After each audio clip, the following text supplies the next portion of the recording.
Ooh, have we got the Patreon? Yes, we've got a Patreon!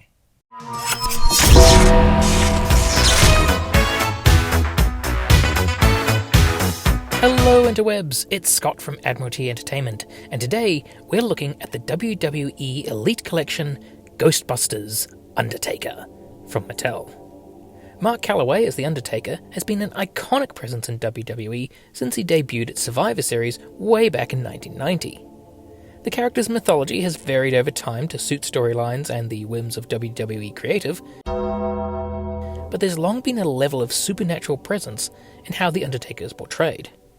That aspect has been capitalised on in merchandising before, so when it came to the WWE Elite Collection Ghostbusters line, Taker was a fairly obvious inclusion for both another iconic character for the top-tier talent lineup and to fulfill a bad guy role for the line's mythology.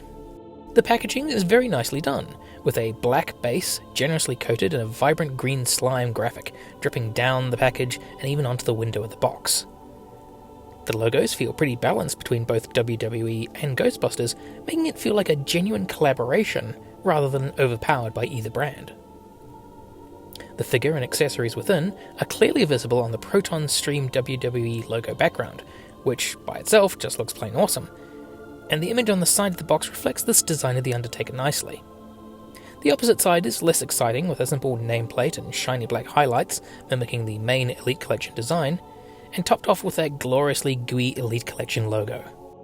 The back of the box is generic, so there's no unique bio or pictures, just the standard nice illustration for the entire line.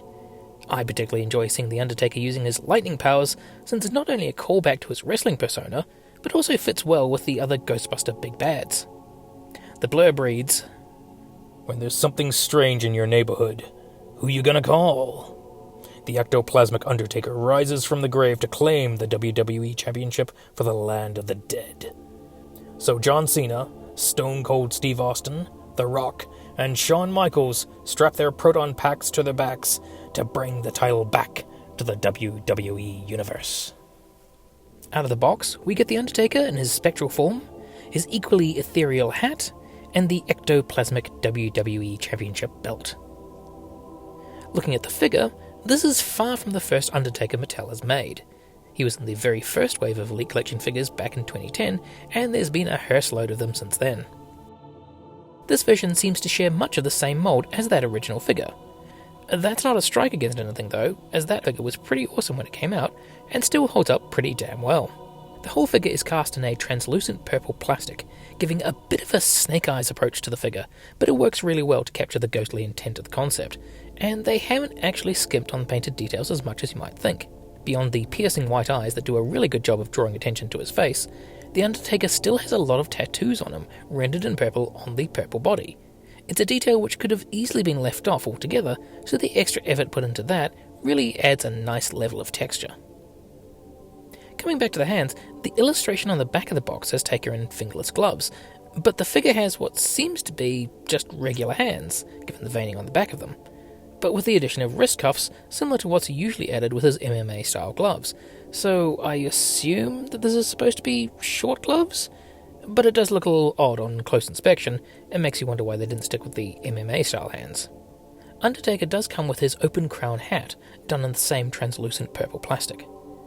It fits fine on his head, and is of course an iconic part of the Undertaker's attire, but it does feel a little weird to have the hat, but not his duster to complete the entrance attire look.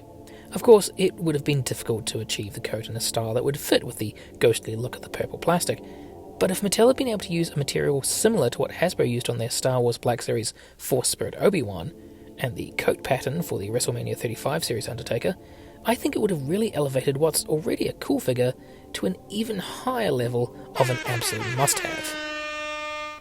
The belt is the Winged Eagle design, my personal favourite incarnation of the title, on a translucent green strap. Now whether that's supposed to be gold plates on a belt of undulating green slime, or held together by a ghostly emerald energy, it isn't clear, but either option is an exceptionally cool concept, and this accessory does a great job of sparking the imagination regardless, as well as just plain looking cool. Articulation-wise, being a fairly extensively reused body means that there's nothing terribly surprising to be found here. The head is on a ball joint, though the hair does block some of the posability there. Arms are on swivel hinges, allowing for a good range of motion. There's bicep rotation, single joint at the elbow, allowing for about 90 degrees rotation, and swivel wrists with hinges built into the hands. There's an ab crunch and waist swivel, while the hips are on ball joints. The legs have a swivel at the upper thigh, double joints at the knees, swivel at the top of the boot, and hinge ankles. While the continued absence of double-jointed elbows or butterfly shoulder joints reduce the overall articulation from what would really be the ideal for a wrestling figure, it's not a surprise, given that we're a decade into the main WWE line and the articulation scheme simply wouldn't be enhanced for a spin-off subline like this. The dead man can certainly still move plenty, and given the more supernatural approach to the character here, physical grappling may not be such an issue anyway. Scale-wise, Undertaker actually works pretty well with a number of different lines. Clearly he's meant to work with other Mattel WWE figures, but he's also scaled pretty well with the Diamond Select Ghostbusters if you want to use them with him. While he's really on the too large side compared to 6-inch Ghostbusters figures, the supernatural aspect of the character's presentation can be used to excuse that discrepancy, and if you're okay with that, then you're probably okay with using him as a massive ghost for your vintage Ghostbusters line, if you can get over the significant design styles clash. Overall, I think this is a good figure. The presentation is great, the figure's concept is executed well, and it's a quality figure with a unique look. The addition of a translucent duster coat is really the only thing that I would think would have been a likely achievable improvement on what's offered here, but even without, this guy's a lot of fun, and will fit in with a lot of collections no matter how you want to use them. So, those are my thoughts. What are yours? We're out of here for now, so remember to like, share, comment, and subscribe, and then you can Rest in peace. Until we see you next time on Admiralty Entertainment.